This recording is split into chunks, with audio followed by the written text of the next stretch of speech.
This is Carolyn Schechter, and today we're going to be going through our whole poster board and talking about how nucleotides and ribose are created from glucose and carbon dioxide, and how they come together to create ATP, energy for the cell, and the mechanism of ATP synthase. I have my little script here, so I apologize for not looking at the camera at all times.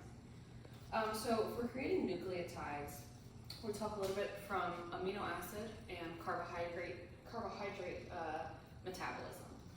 So as we can see here, as we're creating different carbohydrates, cholesterols, things like that, we're getting two molecules, inosinate and urodilate. They're coming from this synthesis of carbs. And as we can see over here, these molecules, as they're intermediates in the process, can be used to make cytosine, thymine, adenine, and guanine for nucleotides. Using different kinases, they actually use ATP to create them. And so over here, the urodilate is creating UTP, CTP, and TTP, while the inosinate is creating ATP and GTP using various enzymes and molecules of ATP. Moving on, we also need to create ribose. Ribose is kind of the backbone of ATP, and we can do that in the pentose phosphate pathway. I'm just going to move over here. So in the pentose phosphate pathway, we're using glucose to create molecules of fructose and things like that. And as an intermediate right here, we can see we're getting ribose 5-phosphate. We can use this ribose 5-phosphate to create simply ribose for the backbone of the ATP. And then the ATP will need to be created using 3 phosphate groups. Ribose is also a precursor for the synthesis of nucleotides. So again, we're bringing this ribose in to create those nucleotides over there, so all these things are coming together. Now, what I really want to talk about is the creation of ATP using all these different processes in the body. So we start with glycolysis, which is our rig. We're using glucose, and we're going to create 2 molecules of pyruvate here. So I'll draw 2 here.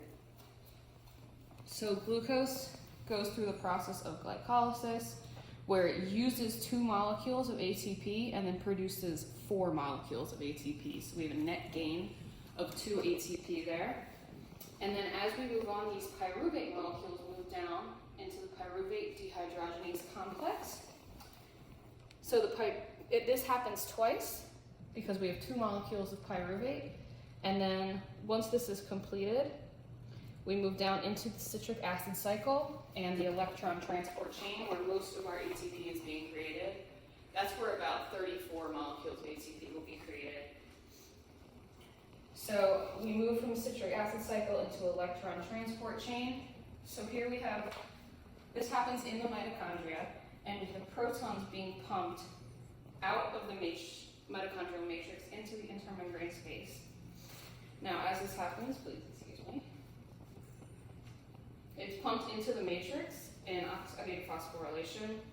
As this happens, we're creating more and more ATP in the matrix. Now, this works with the mechanism of ATP synthase. ATP synthase is an enzyme that creates the energy storage molecule that is ATP. So what it does is it has 2 parts, the F0 part and the F1 part. The F0 part is within the membrane, and it kind of acts as a motor. And the F1 part is actually powered by the ATP. As we can see here, we start with ADP and an inorganic phosphate. And as this moves through this ATP synthase molecule, eventually it ends up in a conformation where it can release the ATP that's been created with the ADP and the pi molecule.